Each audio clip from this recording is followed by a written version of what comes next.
Sorry sir, madam గారు ఇంత కోపంగా రియాక్ట్ అవుతారనుకోలేదు. అనవసరంగా మిమ్మల్ని తిట్టించాను. Sorry sir.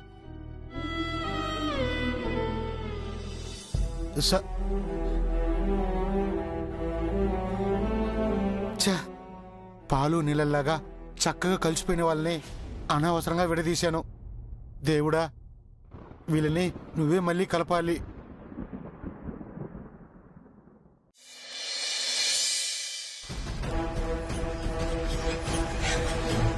అన్నయ్య. దివ్యా, దివ్యా! ఏమండి, ఏమైంది? ఎందుకలా అరిచారు? అది కలొచ్చింది శశి. పీడకల కాదు, మంచి కళ. మంచి కల? అవును, ఇన్నాళ్ళు నేను కోరుకుంటున్న కళ, నన్ను కలవరపెట్టిన కళ, ఈరోజు నన్ను కాస్త సంతోషపెట్టిన కళ. తెల్లవారుజామునొచ్చే కలలు నిజమవుతాయండి. అంటే మీ కల కూడా నిజమవుతుందన్నమాట. ఇంతకీ ఏంట కల? నా చెల్లెలు దివ్య కనిపించింది.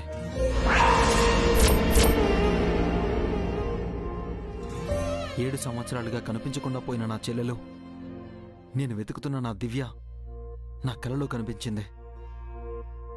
అన్నయ్య అంటూ నా దగ్గరికి వచ్చింది, నన్ను హక్ చేసుకుంది. అంతలో ఆపండి. మంచి కల అన్నారు, పీడకల గురించి చెప్తారేంటి? తెల్లవారుజామునొచ్చే కలలన్నీ నిజమవ్వవు. అలాగే మీ కల కూడా నిజం కాదు. మీ చెల్లెలెప్పటికీ మీకు కనిపించదు. అది కలలాగే మిగిలిపోతుంది.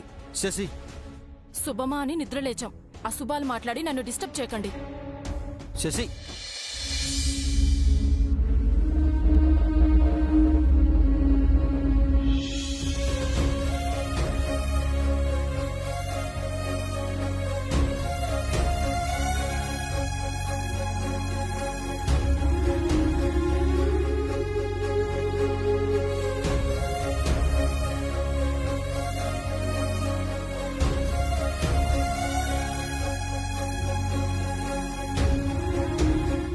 దివ్య, ఎప్పుడూ నాకు ఒకే కల వచ్చేది.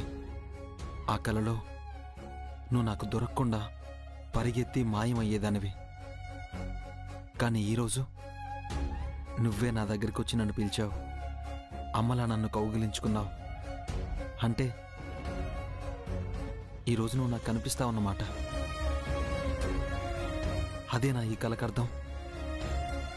ఈరోజు మనం కలుస్తున్నామా? నిన్ను చూడాలనుందమ్మా. ఎక్కడున్నావు?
మార్నింగే ఇలా జరిగిందేంటి? అసలే నైట్ గొడవ అయింది. ఇప్పుడు ఏమనుకున్నారో ఏమో.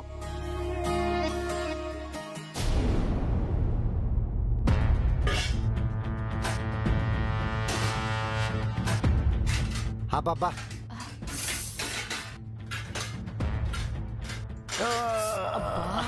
అబ్బా, ఏంటి చంద్రిక, కిచెన్ లో పెద్ద యుద్ధమే జరుగుతున్నట్టుంది. నైట్ మంచి మూడ్లోనే ఉంది కదండి, పొద్దున ఏం తెగులొచ్చింది? ఏంటి అడుగుదాంపా? ఆగండి. రాత్రి చారుకేసగాడితో తిట్టించుకుంది సరిపోలేదా? పొద్దునే దీంతో కూడా తిట్టించుకోవాలా? విషయం ఏంటో తెలుసుకోవాలి కదే. అది మనకు పనికొచ్చే విషయం అయితే సంతోషపడతాంగా. ఒకవేళ పనికిరాని విషయం అయితే మాటలు పడతాం అంతేగా. మనకేది కొత్త ఆయన తిట్లు తింటాం. అయితే మనం ఈ సిగ్గులేని జన్మలని చెప్పండి.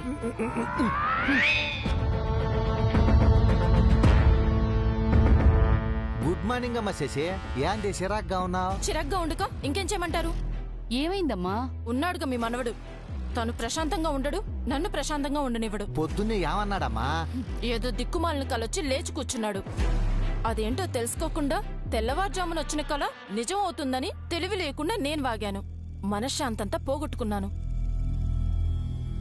ఏంటమ్మా కల? ఆయనకు మంచి కల, నాకు పీడ కల. అదే ఆ మంచి పీడకల ఏందమ్మా? ఆయన గారికి తన చెల్లెలు కనిపించిందట. కలలో కనిపించినందుకే తెగ మురిసిపోతున్నారు. తను ఈ రోజే ఆయన గారికి ఎదురుపడుతున్నట్టు సంతోషపడిపోతున్నారు. 7 సంవత్సరాలుగా ఎదురవంది ఈ రోజు ఎందుకు కలుస్తుంది? కలవడానికి నీకు బుద్ధి లేకపోతే తనకైనా సిగ్గుండాలి కదా. అయినా నేనుండగా వాళ్ళెలా కలుస్తారో నేను చూస్తాను. ఈ శశి అంటే ఏంటో చూపిస్తాను. చంద్రిక, దేవుడు నిజంగానే ఉన్నాడు కదే. ఇలాంటివి విన్నప్పుడు ఉన్నాడని అనిపిస్తుంది పౌడరు. ఈ రోజు స్కూల్లో ఫంక్షన్ జరగటమేంది? ఆ ఫంక్షన్ లో అభి దివ్యం చూస్తాడని ఇండైరెక్ట్ గా అభికి కల రావటం ఏంది? వాయమ్మో, ఇదంతా దేవుడి వల్లే కదే. దేవుడు తలుచుకుంటే కలలేంటి, ఈ రోజు నిజంగాని అభి దివ్యల్ని కలిపేస్తాడేమో. వాయమ్మో, కరెక్టే. అసలే తెల్లవారుజామున వచ్చిన కళ తప్పకుండా నిజం అవుతుంది. ఈ రోజు అన్న చెల్లెలు కలవబోతున్నారేమో. అంతేకాదు, ఈ రోజు నుంచే వదిన మరదళ్ల ప్రత్యక్ష పోరాటం కూడా మొదలవబోతోంది. అయితే స్కూల్లో జరిగేది యాన్యువల్ డే కాదు, బ్రదర్ అండ్ సిస్టర్ డేనా? హ్యాపీ డేనా? ఆ అన్న చెల్లెలకి హ్యాపీ డే, వదిన మరదళ్ళకి బ్యాడ్ డే.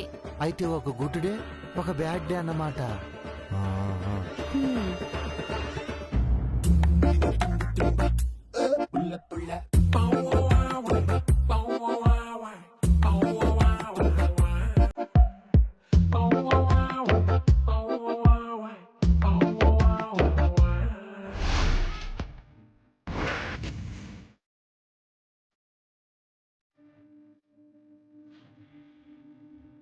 సారీ.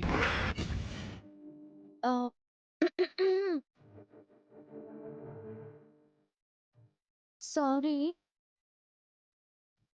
ఏమండి? సారీ.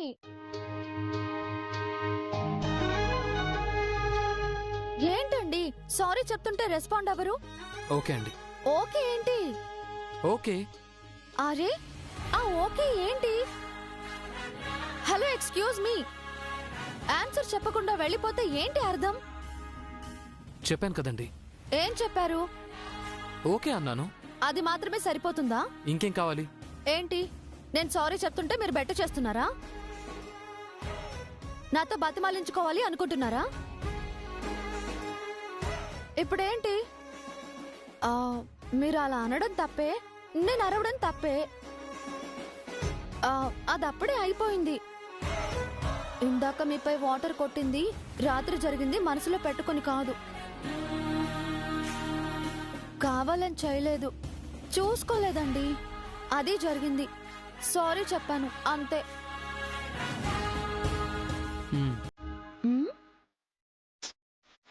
ఎందుకు తల ఊపుతున్నారు? మీకు నోరు లేదా? మాటలు రావా? రోజు మాట్లాడుతున్నారు కదా, ఈ రోజు ఏమైంది? ఏం లేదు. ఏం లేకపోతే ఎందుకు ఇలా ఉన్నారు? ఇకపై ఇలాగే ఉండాలనుకుంటున్నాను. ఎందుకు ఉండాలి ఇలాగా? ఇదివరకట్లా ఉండొచ్చు కదా. అలా ఉండటం ఇకపై కష్టం. ఎందుకు కష్టం? అది నా ఇష్టం అండి. అంటే ఏంటి మీ ఉద్దేశం? మీరేమైనా అడగచ్చు, నేనేమీ అనకూడదా? చూడండి, జరిగిందేదో జరిగిపోయింది. జరిగిన దానికి సారీ. ఇంతటితో నన్ను వదిలేయండి, మళ్ళీ గొడవద్దు. గొడవ ఏంటి? నేను గొడవ పడుతున్నానా? మీతో వాదించే ఓపిక నాకు లేదు. మీరు జానకి టీచర్, నేను ఆంజనేయులు, పీఈటీ. ఓకేనా? అంతే. మీ పని మీది, నా పని నాది. మనం కొలీగ్స్ లాగే ఉందాం. నైబర్స్ గా ఉండద్దా? అవసరం లేదు. మీరు సారీ చెప్పారు, నేను కూడా సారీ చెప్పాను. ఇంకేంటి? ఇంకేం లేదు. మీరు మనసులో ఏదో పెట్టుకుని మాట్లాడుతున్నారు. నా మనసులో ఏమీ లేదండి. ఏమీ ఉంచుకోదలుచుకోలేదు కూడా. దయచేసి నా మా నాన్న నన్ను వదిలేయండి. ఇకపై నా వల్ల మీకే ప్రాబ్లం రాదు.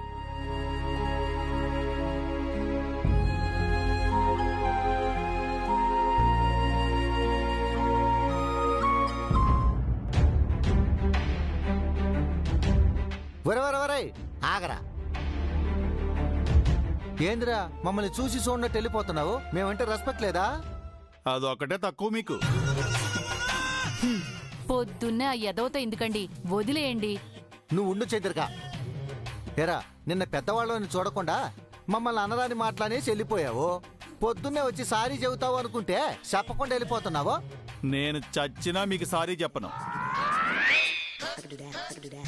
వీడు సారీ చెప్తే ఎంత, చెప్పకపోతే ఎంత?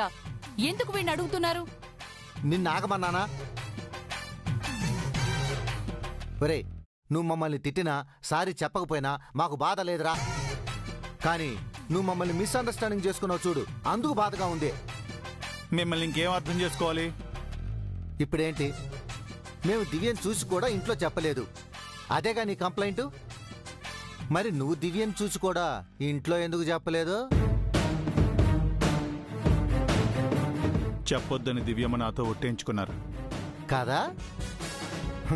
దివ్య గురించి ఇంట్లో చెబితే అభి దివ్యని కలుస్తాడు. అన్నా చెల్లెలు కలిస్తే శశికి కోపం వస్తుంది. మొగుడు పిల్లలు గొడవ పడతారు. అందుకని దివ్య చెప్పొద్దు అన్నది నువ్వు చెప్పలేదు, అంతే కదా? ఒరే నిన్నగాక మొన్న పుట్టిన నీకు దివ్యకే అంత ఇంగితం ఉంటే నీకంటే 50 ఏళ్ల ముందు పుట్టిన మాకు ఆ మాత్రం ఇంగితం ఉండదారా?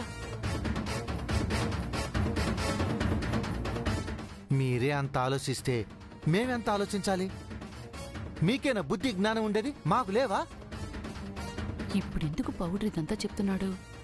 నువ్వు పొద్దున్నే వచ్చి రాత్రికి పోతావో, మేం పొద్దస్తమానం ఇంట్లోనే ఉంటాము. అభి దివ్య కోసం ఎంత ఆరాట పడుతున్నాడో, దివ్య అంటే శశి ఎంతలా మండిపడుతుందో అంతా మేం చూస్తూనే ఉన్నాం కదా. ఇదంతా చూశాక కూడా దివ్య గురించి ఇంట్లో ఎలా చెప్పమంటావురా? చెప్పి ఇటు అభిని అటు దివ్యని బాధ పెట్టమంటావా? ఈ గొడవలు చూడటానికేనా మేం బతుకుంది? మేం ఆస్తి కోసం బతకటలేదురా, మనుషుల కోసం బతుకుతున్నాం. ఉన్న కూతురు ఎటో వెళ్ళిపోయింది. ఎవరూ లేని మాకు ఈ ఆస్తులెందుకు? ఏం చేసుకోటానికి? ఎందుకు ఈయన ఈ వెధవ దగ్గర తగ్గి మాట్లాడుతున్నారు? ఇప్పుడేంటి, మీరు మంచోళ్ళు నేను ఒప్పుకోవాలా? నువ్వు ఒప్పుకున్నా ఒప్పుకోపోయినా మేం చెప్పింది నిజంరా. నువ్వు నమ్ము నమ్మకపో, గొడవలు అవుతాయని మేం దివ్య గురించి ఇంట్లో చెప్పలేదు. దివ్య విషయం ఎక్కడ బయటపడుతుందోనని చాలా టెన్షన్ పడ్డాం. ఇప్పుడు ఆ టెన్షన్ నువ్వు పడుతున్నావు. నీ బాధ చూడలేక మేము నీకో ప్లాన్ చెప్పాలనుకున్నాం. ప్లాన్ ఏంటి? ఈరోజు స్కూల్లో ఫంక్షన్ కదా, ఆ ఫంక్షన్ కి దివ్య మంగా వస్తారు. ఇంటి నుంచి అభి, శశి, జై, శ్రేయలు అందరూ వస్తారు. ఫంక్షన్ లో దివ్యను అభి, శశి చూస్తారు. అభికేమో ఆనందం, శశికేమో కోపం. ఆ తర్వాత అంతా రచ్చరచ్చే. అది ఎలా ఆపాలనే కదా నిన్నటి నుంచి నువ్వు ఆలోచిస్తున్నావు. అందుకో ఉపాయం ఉందిరా. నువ్వు మేము ఎంత చెప్పినా ఫంక్షన్ కి వెళ్లకుండా అభి, శశి ఆగిపోరు. కాబట్టి జై శ్రేయాలను ఆపేశామనుకో, అభి, శశిలు కూడా ఆగిపోతారుగా. జైబాబు శ్రేయమల్ని ఎలా ఆపుతారు? ఏముంది, మెట్లపై నీళ్లు నూనె పోస్తే జారి కింద పడతారు, బెడ్ ఎక్కుతారు, అంతే. మీరు నిజంగా మనుషులేనా? ఎప్పటికీ ఇక మారరా? చిన్నపిల్లల్ని అలా ఎవరైనా పడేస్తారా? అలా అని కాదురా. మీరు ఇంకేం చెప్పకండి. ఫంక్షన్లో దివ్యమని ఎలా ఎస్కేప్ చేయాలో నాకు తెలుసు. మీరేమీ సలహాలు ఇవ్వక్కర్లేదు. ఏదో దివ్యమ్మ ఒట్టు పెట్టారని ఆలోచిస్తున్నాను. లేదంటే అన్నా చెల్లెల్ని ఎప్పుడో కలిపేసేవాణ్ణి. ఏదో ఒకరోజు కలిపి తీరుతాను.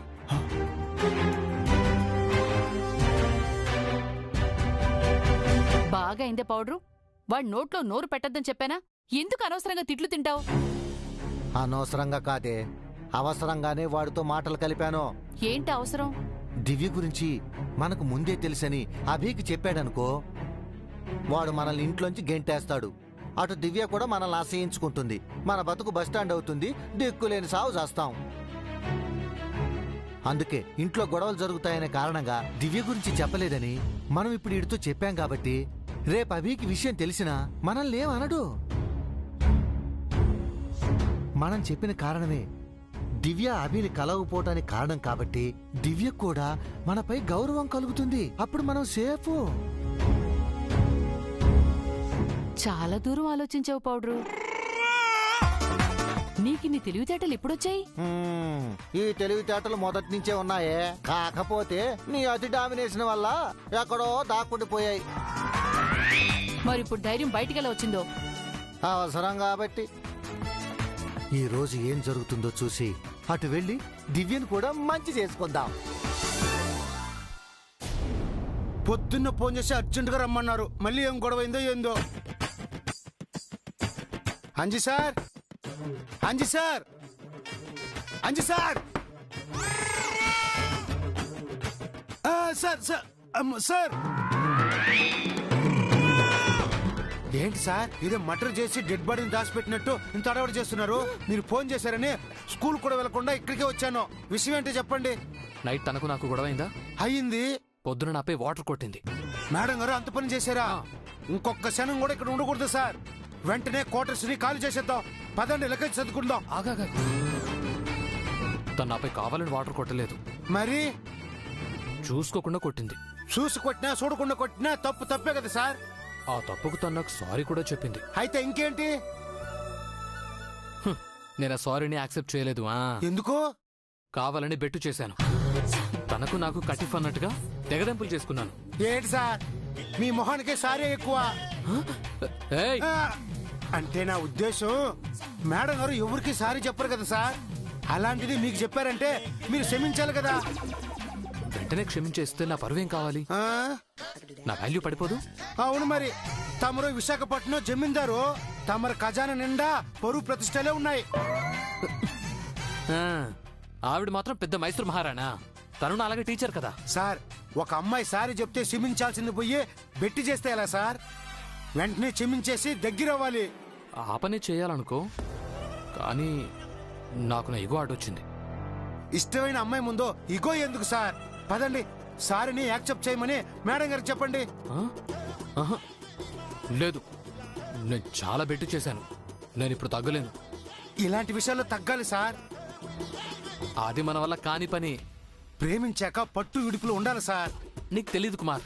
మీకేం తెలుసు సార్? నువ్వు ప్యూనివి, నేను పీఈటీని. నీకంటే నాకే ఎక్కువ తెలుసు. సార్, నేను పీను అయినా కూడా ప్రేమ పెళ్లి విషయంలో ప్రాక్టికల్ నాలెడ్జ్ ఎక్కువ సార్. మీరు బ్యాచులర్, ఇలాంటి విషయాల్లో మీకు ఎక్స్పీరియన్స్ లేదు. నా మాట వినండి. కుదరదు కుమార్.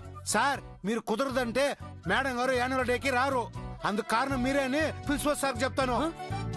నేనే తప్పు చేశాను. మీరు వచ్చి మేడం గారితో మాట్లాడండి.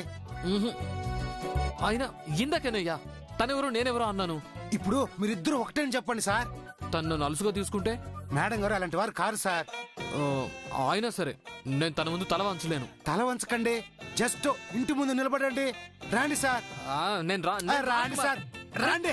అయ్యో రాండి సార్, రాండి సార్, రండి కుమార్. రాండి సార్, నేను చెప్పేది విను. పదండి సార్. ఆగవయ్యా. అదండి సార్, ఉండండి సార్.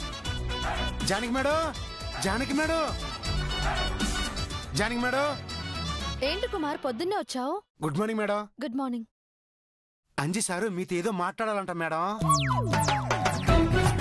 నేనే మాట్లాడను. ఆయన మాట్లాడకపోతే నేనే మాట్లాడతాను. మాట్లాడండి సార్. మేడం గారితో ఏదో చెప్పాలన్నారు కదా, చెప్పండి. చెప్పాల్సిన అవసరం లేదు కుమార్. ఆయన ఎవరో నేనెవరో. ఆయన స్కూల్లో పీఈటీ, నేను టీచర్ని, అంతే. అది కాదు మేడం, ఈ రోజు ఫంక్షన్ ఉంది కదా, ఆ విషయం అంజు సారు మీతో మాట్లాడాలంట. కుదరదు. ఇకపై నా పని నాది, ఆయన పని ఆయనది. ఏంటి మేడం మీరు ఇలా మాట్లాడుతున్నారు? నాకు ఇంట్లో చాలా పనుంది, నన్ను డిస్టర్బ్ చేయకు Kumar. Madam madam madam madam madam ఆగండి madam. Madam please madam. Madam అమ్మో మేడం గారిని ఏమన్నారు సార్ ఇంత సీరియస్ గా ఉన్నారు? నీతో తనన్న మాటలే నేను తనతో అన్నాను. అంటే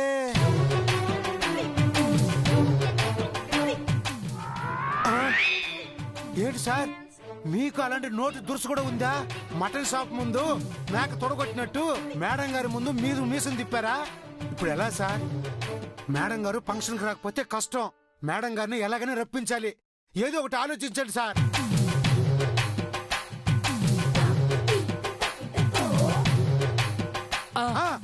మంగా